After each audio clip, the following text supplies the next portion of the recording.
સુપ્રીતિ તિવારી। દર્શકો, જંગલનો રાજા સિંહ જ્યારે શિકાર પર નીકળે ત્યારે ભલભલા પ્રાણીઓના મોતિયા મરી જાય, પણ એ જ જંગલના રાજા હવે ઘર નજીક પહોંચવા લાગ્યા છે।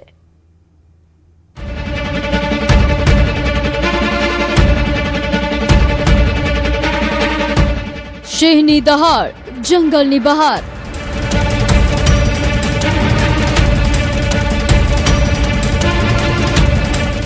हिंसक जानवरों आटा फेरा।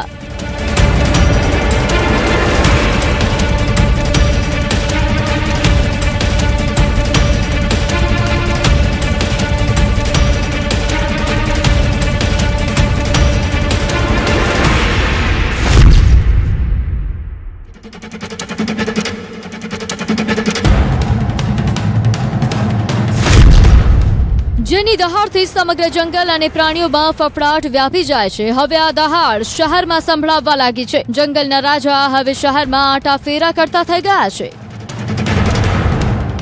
જંગલોનો રાજા સિંહ જ્યારે શિકાર પર નીકળે ત્યારે ભલભલા પ્રાણીઓના મોતિયા મરી જાય, પણ અમરેલી જિલ્લામાંથી એક એવી અચંબિત કરી દે તેવી ઘટના સામે આવી છે, જ્યાં એક બે નહીં પરંતુ સાત સાવજો એક ગાયથી ડરી ગયા।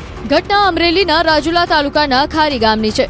રાતના અંધારામાં શિકારની શોધમાં ભટકતું 7 સિંહોનું એક મોટું ટોળું ગામમાં ઘૂસી આવ્યું। ગામમાં સન્નાટો હતો અને સાવજોની નજર એક ગાય પર પડી। ક્ષણવારમાં જ શિકારીઓએ પોતાની જાળ બિછાવી અને ગાયને ચારે બાજુથી ઘેરી લીધી।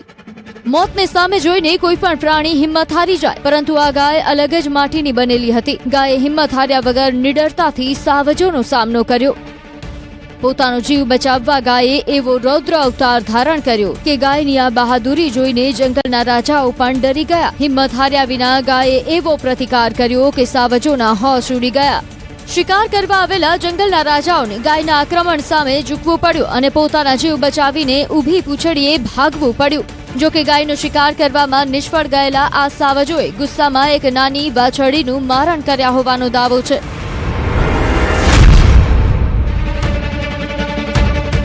રાજુલામાં સાવજોને કારમિહારનો સામનો કરવો પડ્યો, પણ ધારીમાં સિંહ પરિવારે અચૂક શિકાર કર્યો। ધારી તાલુકાના માલસિકા ગામમાં વરસાદ વચ્ચે સિંહ પરિવાર ગામની અંદર પ્રવેશે છે। ગામમાં સન્નાટો હતો। ગામના પાણીના ટાંકા નજીક 2 સિંહણ અને 3 સિંહબાળ સાથે સિંહ પરિવાર આવે છે। વરસાદી માહોલ વચ્ચે ગામમાં જ સિંહ પરિવારના આગમનથી સ્થાનિકોમાં કુતૂહલ સાથે ભયનો માહોલ પણ જોવા મળ્યો। પાણીના ટાંકા પાસે પણ સિંહણો અને સિંહબાળ શિકારની રાહમાં હતા। તે સમયે તેની નજર એક ગાય પર પડે છે। પડવારમાં ટોળું ગાય પર તૂટી પડીને તેનો શિકાર કરે છે। સિંહોને શિકાર કરતા જોઈ લોકોમાં ચકચાર મચી હતી।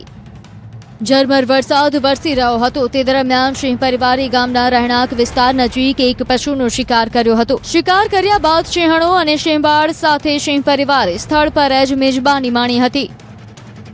ગામ નજીક સિંહોની અવરજવરનો વિડીયો સામે આવ્યો છે। સિંહ પરિવાર લાંબા સમય સુધી શિકારની આસપાસ જોવા મળ્યો હતો। માલસિકા ગામમાં વરસાદ વચ્ચે સિંહ પરિવારની આ હાજરી ફરી એકવાર ગીર વિસ્તાર અને આસપાસના ગામોમાં સિંહોની વધતી દહેશતને દર્શાવે છે। તો જૂનાગઢ શહેરની રહેણાંક સોસાયટીઓમાં ફરી એકવાર સિંહની અવરજવરથી લોકોમાં ચિંતા જોવા મળી રહી છે। જંગલ વિસ્તારમાંથી એક સિંહણ રહેણાંક વિસ્તારમાં આવી પહોંચી અને વાણંદ સોસાયટીમાં ઘૂસી હતી। શિકારની શોધમાં આવેલી સિંહણે સોસાયટીમાં એક પશુનો પીછો કર્યો હતો। સિંહણ પશુ પાછળ દોડતી હોવાના દ્રશ્યો સોસાયટીમાં લાગેલા સીસીટીવી કેમેરામાં કેદ થયા છે। રાત્રિના સમયે અચાનક સોસાયટીમાં સિંહણ ઘૂસી આવતા સ્થાનિકોમાં ભયનો માહોલ સર્જાયો હતો। સિંહણ થોડા સમય સુધી સોસાયટી વિસ્તારમાં શિકારની શોધમાં ફરતી રહી। ત્યારબાદ પશુનો પીછો કરી સિંહણે દોડધામ કરી હતી। સમગ્ર ઘટનાના પગલે સ્થાનિકોમાં ભારે ચકચાર મચી હતી।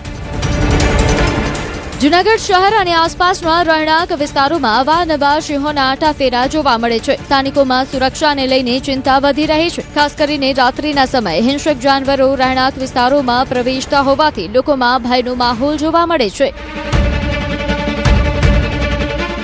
વાણંદ સોસાયટીમાં બનેલી સમગ્ર ઘટના સીસીટીવી કેમેરામાં કેદ થઈ છે।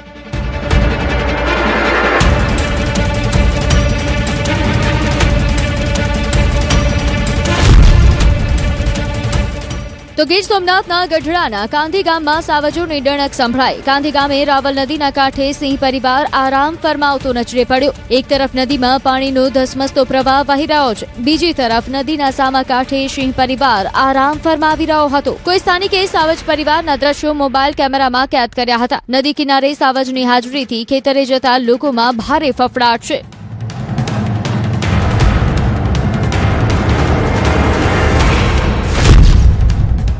જૂનાગઢમાં વરસાદી માહોલ વચ્ચે ગિરનાર જંગલમાં કુદરતનો અદભુત નજારો જોવા મળ્યો. સરખડિયા હનુમાન મંદિર તરફના જવાના માર્ગ પર બે નર સિંહોની શાહી લટાર જોવા મળી. રસ્તા પર વરસાદી પાણીના ખાબોચિયામાં તરસ छिपाવતા સિંહોના દ્રશ્યના કારણે થોડા સમય માટે વાહન વ્યવહાર થંભી ગયો. જ્યારે શ્રદ્ધાળુઓને જંગલના રાજાના નજીકથી દર્શન કરવાનો અનોખો અને યાદગાર લહાવો મળ્યો. બે નર સિંહોની રોય અલદા અને નિર્ભર લટારે સૌનું ધ્યાન ખેંચ્યું. નજીકથી સિંહોના દર્શન કરી શ્રદ્ધાળુઓ ખુશખુશાલ થયા.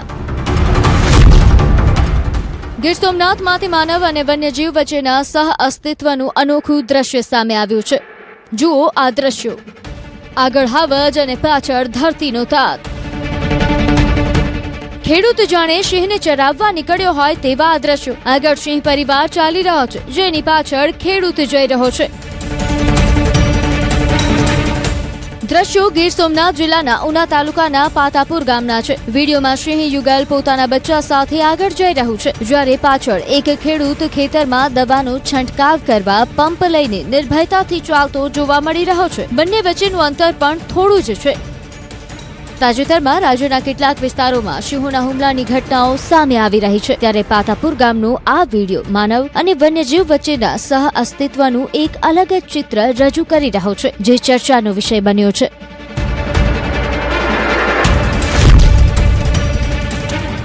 રહેણાંક વિસ્તારમાં સૌથી વધુ જોવા મળતું હિંસક પ્રાણી એટલે દીપડો.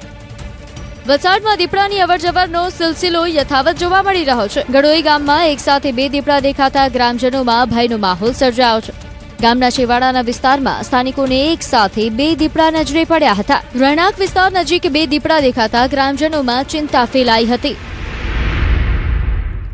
ગડોઈ ગામના સ્થાનિકોએ સમગ્ર ઘટનાની જાણ તાત્કાલિક વન વિભાગને કરી. માહિતી મળતા વન વિભાગની ટીમ ઘટના સ્થળે પહોંચી હતી અને દીપડાઓની હિલચાલ પર નજર રાખવાની કામગીરી શરૂ કરી હતી. દીપડાઓને પકડવા માટે વન વિભાગ દ્વારા ગામના આસપાસના વિસ્તારમાં પાંજરા પણ ગોઠવવામાં આવ્યા છે. સાથે જ સ્થાનિકોને સાવચેત રહેવા અને ખાસ કરીને રાત્રિના સમયે ઘરની બહાર એકલા ન નીકળવા માટે સૂચના આપવામાં આવી છે.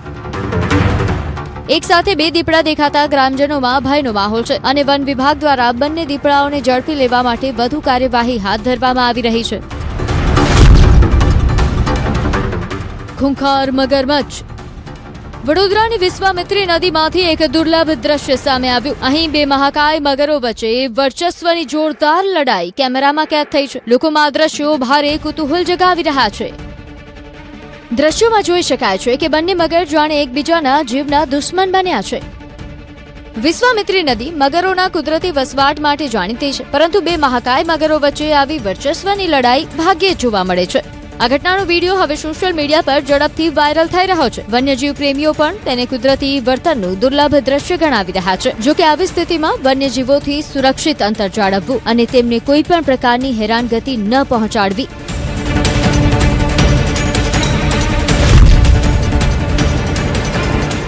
વડોદરાની દુમાળ ચોકડી નજીક મગર દેખાતા સ્થાનિકોમાં ચકચાર મચી હતી. મગરને પાણીમાં જોતા સ્થાનિક રહીશોએ તાત્કાલિક હેમંત વઢવાણને જાણ કરી હતી.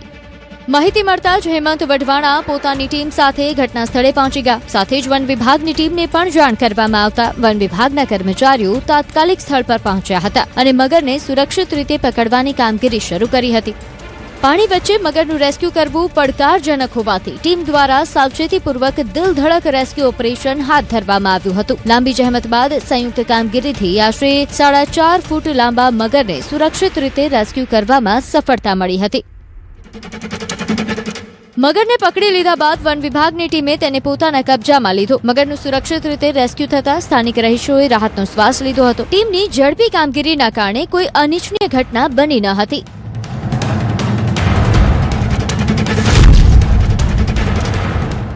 મગરોના આતંકથી લોકોમાં ભયનો માહોલ છે. ખેડાના મહેમદાવાદના જીભાઈપુરા કચ્છઈ રોડ પરથી 12 ફૂટથી વધુ લાંબો મગર દેખાયો, જ્યારે રીંછોલ ગામના રહેણાંક મકાનમાં 7 ફૂટથી વધુ લાંબો મગર ઘૂસી આવતા વન વિભાગ અને રેસ્ક્યુ ટીમનો પરસેવો વળી ગયો. ભારે જહેમત બાદ સફળતાપૂર્વક તેનું રેસ્ક્યુ કર્યું. થોડા દિવસ અગાઉ વરસોલા તળાવમાં પણ મગર જોવા મળ્યો હતો. રેસ્ક્યુ દરમિયાન એક આરએફઓ અધિકારી ઈજાગ્રસ્ત થતા તેમની સારવાર ગાંધીનગરની ખાનગી હોસ્પિટલમાં ચાલી રહી છે. બંને મગરોને હાલ મહેમદાવાદ ફોરેસ્ટ ઓફિસ ખાતે રાખવામાં આવ્યા છે અને વન વિભાગે લોકોને સતર્ક રહેવાની અપીલ કરી છે. ગઈકાલ રાત્રે અમૂલ ડેરી પાછળ જીભલપુરામાંથી એક કોલ આવ્યો કે તળાવમાંથી મગર બહાર નીકળીને અમૂલ ડેરીની પાછળ જે રોડ છે એ સર્વિસ રોડ પર છે. ત્યાં ભારે જહેમત બાદ એ મગરનું રેસ્ક્યુ કર્યું. લગભગ એ 10-12 ફૂટનો મગર હતો. આરએફઓ સાહેબ, અમારી ટીમના 2 માણસો અને ફોરેસ્ટ ડિપાર્ટમેન્ટના ટીમના માણસોને એ મગરે ઇન્જર્ડ કરેલા છે. તો અત્યારે સારવાર અર્થે મેમદાવાદ સિવિલની અંદર એડમિટ કરેલા છે. ફોરેસ્ટ ડિપાર્ટમેન્ટની ટીમ રીછોલ ગામમાં વણઝારાવાસ ખાતે આવીને એ મગર રેસ્ક્યુ કરી લીધેલ છે અને કોઈ જાનહાનિ થયેલ નથી. સામાન્ય રીતે જૂનાગઢના દાતારના પગથિયા પર સિંહ અને દીપડાની રંજાડ વધારે જોવા મળે છે, પણ હવે મગર પણ દેખાવા લાગ્યા છે.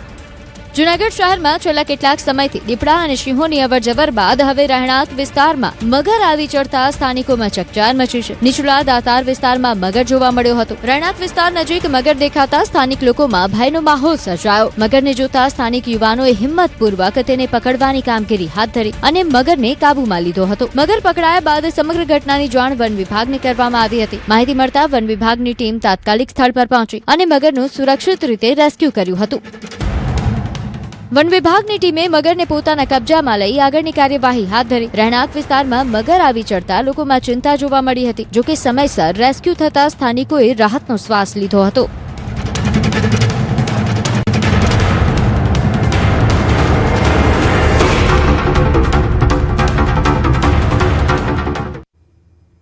રાજકોટમાં એક ઓપરેશન સર્જન વગર થયાનો આરોપ લાગ્યો છે. જોકે આ ઓપરેશન બાદ મહિલાનું મોત નીપજ્યું.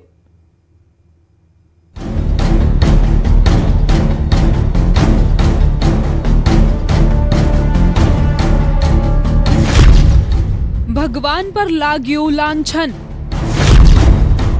બેદરકારીએ લીધો જીવ, ફોન પર ઓપરેશન કર્યાનો આરોપ. રાજકોટમાં એક મહિલાએ પોતાનો જીવ ખોયો. પરિવાર માત્ર ને માત્ર ન્યાય મેળવવા ઝઝૂમી રહ્યો છે. અમારી માંગ એટલી જ છે, કોઈ પણ જાતની પૈસાની માંગ નથી, ખાલી ન્યાય જોઈએ છે. સાંભળો પરિવારનું દુઃખ. બાલાજી હોસ્પિટલમાં હાથ પગે ચાલીને આવેલી મહિલા અહીં લાશ બનીને નીકળી. આ અમે નહીં, પરિવાર કહી રહ્યો છે. એવું તો મહિલા સાથે શું થયું કે પરિવારજનો તબીબ પર ગંભીર આરોપ લગાવી રહ્યા છે. રાજકોટની બાલાજી હોસ્પિટલ સામે સારવારમાં ગંભીર બેદરકારીના આક્ષેપો થયા. પરિવારજનો કહી રહ્યા છે કે મહિલાના ગર્ભાશયની કોથળીના ઓપરેશન દરમિયાન સારવારમાં બેદરકારી દાખવવામાં આવી હતી, જેના કારણે મહિલાનું મોત થયું છે. પરિવારજનો ત્યાં સુધી કહે છે કે ઓપરેશન માટે સર્જનના નામે અલગથી રકમ લેવામાં આવી હતી. જોકે સર્જનની ગેરહાજરીમાં માત્ર ટેલિફોનિક માર્ગદર્શનના આધારે મહિલાનું ઓપરેશન કરવામાં આવ્યું. ત્યાં કોઈ પણ જાતના કઈ લોહી વગરના કોઈ પણ રિપોર્ટ કર્યા વગર તેમનું ઓપરેશન કરેલ છે. સર્જનની જરૂર પડી હતી, બરોબર, ક્રેશ ક્રિટિકલ થઈ ગયો હતો, પરંતુ મેં તેમને ફોન કર્યો, પરંતુ તેઓ જે મેઇન સર્જન હતા તે બીજા ઓપરેશન થિયેટરમાં હતા, તેથી તે આવી શક્યા નથી અને મેં એના ઇન્સ્ટ્રક્શન ઉપર ઓપરેશન કરી નાખ્યું. અમારી માંગ એટલી જ છે, કોઈ પણ જાતની પૈસાની માંગ નથી, ખાલી ન્યાય જોઈએ છે. કે ભાઈ કવિતાબેન છેલ્લે સુધી હાજર પણ નથી થયા કે એમાં શું એને ઓપરેશન કર્યું. કોઈ પણ જાતનો અમે 1.5 કલાક સુધી ફોન કર્યા તો કોઈ આવેલ નથી. જોકે પરિવારજનોના આરોપ અને તબીબની વાતમાં ભારે અસમાનતા છે. તબીબ કહે છે કે મહિલા ઓપરેશન બાદ સ્વસ્થ જ હતા. ઓપરેશન બાદ મહિલાની તબિયત અચાનક લથડવા લાગી હતી. પરિવારજનોનો વધુ આરોપ છે કે દર્દીની સ્થિતિ ગંભીર બન્યા બાદ પણ ડોક્ટરની જગ્યાએ નર્સ દ્વારા સારવાર આપવામાં આવી હતી. ત્યારબાદ મહિલાની હાલત વધુ ગંભીર બનતા તેમને વધુ સારવાર માટે ઓલિમ્પસ હોસ્પિટલમાં ખસેડવામાં આવ્યા હતા. પરિવારના જણાવ્યા અનુસાર ઓલિમ્પસ હોસ્પિટલમાં આશરે 12 કલાક સુધી સારવાર આપવામાં આવી હતી, પરંતુ સારવાર દરમિયાન મહિલાનું મોત થયું હતું. એ વાત સાવ ખોટી છે. આપણે ખાલી સગાને એવી રીતે સમજાવેલ છે કે જ્યારે ઓપરેશન પહેલા અમે કન્સેન્ટ લેતા હોય કે જો આમાં જરૂર જણાય તો અમને બીજા ડોક્ટરનો બી ઓપિનિયન લેવો પડે. ઓપરેશન સક્સેસફુલી કમ્પ્લીટ થઈ ગયું. ઓપરેશન દરમિયાન કોઈ કોલ કરવામાં આવેલો નથી. હજી બિલ પેન્ડિંગ જ બોલે છે. એ બિલ પેન્ડિંગ જ બોલે છે. અમારા તરફથી 1 રૂપિયો પણ ઓલિમ્પસ હોસ્પિટલને આપવામાં આવે. મહિલાના મોત બાદ પરિવારજનો દ્વારા સમગ્ર મામલે ગંભીર સવાલો ઉઠાવવામાં આવ્યા છે. સારવાર દરમિયાન કથિત બેદરકારી અને સર્જનની હાજરી અંગે પરિવારજનોએ રાજકોટ એ ડિવિઝન પોલીસ સ્ટેશનમાં અરજી કરી છે. પરિવારજનોએ સમગ્ર મામલે નિષ્પક્ષ તપાસ કરી જવાબદાર તબીબો સામે કડક કાર્યવાહી કરવાની માંગ કરી છે. બીજી તરફ ડોક્ટર કવિતાએ ટેલિફોનિક માર્ગદર્શનના આધારે ઓપરેશન કરવામાં આવ્યું હોવાના પરિવારના આરોપોને નકારી કાઢ્યા. ડોક્ટર તરફથી કરવામાં આવેલા ખુલાસા બાદ હવે બંને પક્ષના દાવાઓ સામે આવ્યા છે. એક તરફ પરિવારજનો સારવારમાં બેદરકારીના આરોપો મૂકી રહ્યા છે, જ્યારે બીજી તરફ હોસ્પિટલના ડોક્ટરે ટેલિફોનિક માર્ગદર્શનથી ઓપરેશન કરવાના આરોપોને ફગાવી દીધા છે. સમગ્ર મામલે પોલીસ તપાસ બાદ જ સારવાર દરમિયાન કોઈ બેદરકારી થઈ હતી કે નહીં અને મહિલાના મોત પાછળનું ચોક્કસ કારણ શું હતું તે સ્પષ્ટ થશે.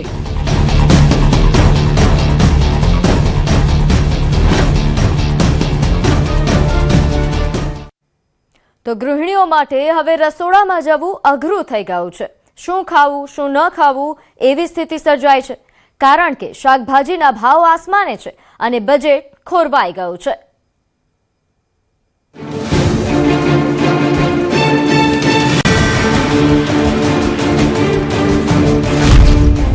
મોંઘવારીનો માર રસોડા સુધી, વરસાદની પડી આડઅસર, શાકભાજીના ભાવ આસમાને.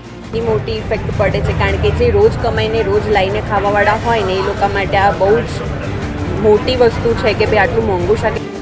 સાંભળ્યું? હવે ગૃહિણીઓની ચિંતા પણ વધી ગઈ છે, કારણ કે રસોડામાં રાંધવું શું એક મોટો પ્રશ્ન બની ગયો છે. મોંઘવારીના મારમાં રસોડાનું બજેટ ખોરવાયું છે. સતત વરસાદના કારણે હવે મોંઘવારીનો માર સીધો રસોડા સુધી પહોંચ્યો છે. અમદાવાદના અઢવાડિયા માર્કેટમાં શાકભાજીની આવકમાં મોટો ઘટાડો નોંધાયો છે. સ્થાનિક ખેડૂતો પાસેથી આવતો માલ બંધ થઈ ગયો છે. અન્ય રાજ્ય મહારાષ્ટ્ર, મધ્યપ્રદેશ અને રાજસ્થાનથી આવતો માલ પણ વરસાદના કારણે સમયસર પહોંચી રહ્યો નથી. તેની સીધી અસર ભાવ પર જોવા મળી. સાધારણ પરિવારોને શું ખાવું અને શું નહીં તેની ચિંતા વધી ગઈ છે. મોટી ઇફેક્ટ પડે છે, કારણ કે જે રોજ કમાઈને રોજ લાવીને ખાવાવાળા હોય ને એ લોકો માટે આ બહુ જ મોટી વસ્તુ છે કે ભાઈ આટલું મોંઘું શાક એ લોકો ખાઈ બી કઈ રીતે શકે એમ. લોકોને ખ્યાલ બી આવે તો બી લોકો લઈ નહીં શકે. ધારો કે ડુંગળી છે, બટાકા છે, જેવા સસ્તા હોય એવું લઈ અને પોતાનું ગુજરાન ચલાવી શકે છે. જો કે સુડી વચ્ચે સોપારી જેવી હાલત વેપારીઓની થઈ ગઈ છે. વરસાદના કારણે ખેડૂતોને નુકસાન પહોંચ્યું છે અને પરિવહન પણ પ્રભાવિત બન્યું છે, જેના કારણે આગામી દિવસોમાં પણ શાકભાજીના ભાવ ઊંચા રહેવાની શક્યતા છે. સપ્લાય સામાન્ય ન થાય ત્યાં સુધી શાકભાજીના ભાવમાં રાહત મળવાની શક્યતા ઓછી દેખાઈ રહી છે. માર્કેટમાં ગવારના ભાવમાં પ્રતિ કિલો 40 રૂપિયાનો વધારો થયો છે. ચોળી અને ગલોઠીમાં 25 રૂપિયાનો વધારો નોંધાયો છે. આદુમાં પણ 22 રૂપિયાનો વધારો નોંધાયો છે, જ્યારે લીલા શાકભાજી, કાકડી, કારેલા, ડુંગળી અને ફ્લાવરના ભાવમાં પણ વધારો નોંધાયો છે. લીલા શાકભાજી અત્યારે આવક ઓછી છે. વરસાદના હિસાબે બધા શાકભાજી ખરાબ થઈ ગયા છે. આવક ઓછી છે, એના હિસાબે બધા શાકમાં કિલો 30-40 રૂપિયા બધામાં ભાવ વધી ગયા છે ને શાક પણ હજી સારા નથી આવતા. અચ્છા, ગવાર, ચોળી, તેના ભાવ શું અત્યારે જોવા મળી રહ્યા છે? ચોળી અત્યારે 200 રૂપિયા કિલો છે, ગવાર 160 રૂપિયા કિલો, ટીંડોળા 160 રૂપિયા કિલો, ભીંડા 100 રૂપિયા કિલો. એટલે 100 થી નીચે કોઈ શાક જ નથી. 100 થી નીચે તો કોઈ શાક જ નથી અત્યારે. બધા 100 થી તો ચાલુ થાય છે, તો 250 સુધી ભાવ છે બધા. આટલો બધો ભાવ વધવા પાછળના કારણો બીજા કયા જવાબદાર? બહારથી ટ્રકો ઓછી આવે છે, શું છે કારણો? બધા પાણી બોમ્બેના શાકભાજી આવતા નથી. ફણસી, કેપ્સિકમ, ગાજર, વટાણા એ બધા આવક ઓછી છે. એમની 5-6 ગાડીઓ રોજ આવતી હોય, અત્યારે 2-3 ગાડીઓ જ આવે છે. એના હિસાબે માલ ઓછો આવે છે, તો એના હિસાબે એમાં ભાવ પણ વધારે છે. અચ્છા, અનેક વેપારી પણ છે મારી સાથે. મને કહેશો કે જે ભાવ વધારો થયો છે, બહારથી આપણે કેટલા ટ્રકો આવે છે? ગુજરાત બહારથી આવતા હોય તે ટ્રકો કેટલા આવે છે? પેલા 10 ટ્રક આવતી, હવે ત્યારે 2 આવે છે. 2 આવે છે. ક્યાંથી આવે છે? ત્યાંથી કે શાકભાજી વાળા ત્યાંથી દુકાનથી. અચ્છા, શું કહેશો? ભાવ વધારો જો છે ચોમાસાના કારણે ભાવ વધી જાય છે. પાણી ભરાઈ જાય ને શાકમાં, એટલે ભાવ વધી જાય છે. ખેડૂતોને મળે છે? ખેડૂતોને મળે, ઓછો ભાવ મળે છે. ઓછો ભાવ મળે છે. કેમ કે પાણી બહુ ખરાબ થઈ જાય, પાણીમાં શાકભાજી હા. ખરાબ થઈ જાય છે. બિલકુલ, તો આ પ્રકારે પરિસ્થિતિ છે તે સર્જાય છે. એમાં પણ દક્ષિણ ગુજરાતની જો વાત કરવામાં આવે તો દક્ષિણ ગુજરાતમાં જે પ્રકારે વરસાદ ખાબક્યો તેની અસર સૌથી મોટી જોવા મળી અને હવે આ અસર રસોડા સુધી પહોંચી છે. આપ જોઈ રહ્યા છો ચોળીના જે ભાવમાં વધારો થયો, ગવારના ભાવમાં જે વધારો થયો તેમાં પણ ખાસ કરીને જે માલ આવે, જે ખાસ કરીને વેપારી પાસે જે માલ આવે તેમાં બગડેલો માલ છે તે અલગ કરી દેવામાં આવે ને ત્યારબાદ ખાસ કરીને જે ભાવ મૂકવામાં આવે તેમાં સૌથી વધારે હાલ ભાવ વધારો છે તે જોવા મળી રહ્યો છે. ગૃહિણીઓના બજેટ ઉપર મોટી અસર હાલ જોવા મળી રહી છે. ગવારનો ભાવ 24 રૂપિયા પ્રતિ કિલો છે તે વધી ગયો છે. તે જ રીતે ચોળીના ભાવમાં પણ વધારો થયો. કોથમીર અને લીંબુ પણ મોંઘા થઈ ગયા છે. વરસાદના કારણે શાકભાજીની આવક ઘટી છે, જ્યારે માંગ યથાવત હોવાથી ભાવમાં તેજી આવી છે. ગ્રાહકો હવે રોજિંદા શાકભાજીની ખરીદીમાં પણ વધારાનો ખર્ચ ભોગવી રહ્યા છે. સાબરકાંઠામાં ખેડૂતો માથે હાથ દઈ રોવે છે. અવિરત વરસાદ વરસતા ખેતરો પાણીથી ભરાઈ ગયા છે. જે ફૂલ બેસવા જોઈએ એ વરસાદના કારણે બેસતા નથી, તો શાકભાજી પણ કોહવાઈ જાય છે. પાકમાં ઈયળ અને રોગચાળો પણ થયો છે, જેમાં દવાનો છંટકાવ ખેડૂતો કરે છે, પરંતુ અસર થતી નથી. ખેડૂતો 10 જેટલી બેગ ભરીને શાકભાજી લાવતા હતા, તે ઘટીને હવે 2 કે 3 બેગ થઈ ગઈ છે. વરસાદ પડવાથી ખેતરની અંદર જે પાક તો એ ઓછો થાય છે, ભાવ વધારે છે, પરંતુ માલનું ઉત્પાદન ઓછું હોવાથી ખેડૂતને નુકસાન જ છે. પહેલા હું 50 પાઉચ લાવતો હતો, અત્યારે અમારે 10 પાઉચ નીકળે છે, એટલે મારે 40% નુકસાન થયું. સરવાળે જીરો ભાવ સારા છે અને લાલપીર બજારમાં થોડા ભાવ સારા મળે છે. શાક માર્કેટમાં હાલ તો શાકભાજીમાં તેજી જોવા મળી છે, જેમાં સરેરાશ ભાવ 800 થી લઈને 2100 રૂપિયા થઈ ચૂક્યા છે. આમ તો હાલ ખેડૂતોને ભાવ વધુ મળે છે, પરંતુ સરવાળે શૂન્ય જેવી પરિસ્થિતિ છે. કારણ કે પહેલા જે ખેડૂત 10 બેગ શાકભાજી લઈને આવતો હતો, તે વરસાદની ઘટને લઈને 2 કે 3 બેગ લઈને આવે છે. તો સામે લાવવા લઈ જવાનો ખર્ચ, મજૂરી ખર્ચ, ખાતર, દવાનો ખર્ચ પણ નીકળતો નથી, જેના કારણે ખેડૂતોની હાલત કફોડી બની છે. અને જે 100% માર્કેટમાં આવતી હતી શાકભાજી, એની જગ્યાએ આજે 20% શાકભાજી આવે છે. એટલે અમારે બહારના રાજ્યોમાંથી માલ લાઈન પૂરો પાડવો પડે છે. અહીંયા આજે નાસિકથી બધી ગાડીઓ આવે છે, એમાં શાકભાજી આવે છે અને અહીંયા આજે 100-120 રૂપિયા કિલો શાકભાજી છે અને હજી આવું 1-1.5 મહિનો આ પરિસ્થિતિ ચાલશે. આમ તો ભાવમાં તેજી આવતા લોકોનું બજેટ ખોરવાયું છે. સામે ઉત્પાદનમાં ઘટ પડતા ખેડૂતોને નુકસાન થઈ રહ્યું છે. જો હજુ પણ ભારે વરસાદ આવશે તો શાકભાજીના ભાવ હજુ પણ આસમાને પહોંચશે અને ગૃહિણીઓનું બજેટ વધુ ખોરવાશે.